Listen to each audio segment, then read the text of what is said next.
Installing a simple swap drive. Bay 2.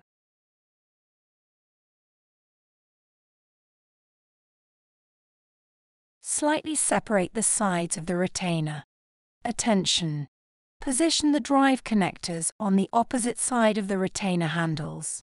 Align the 4 holes on the drive with the corresponding pins on the retainer, and then fit the drive into the retainer. Install the 3.5-inch drive assembly into the drive cage.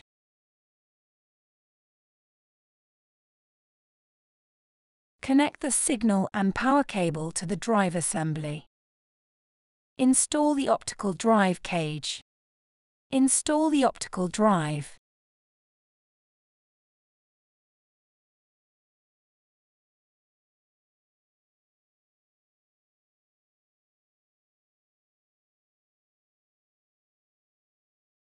Install the server cover.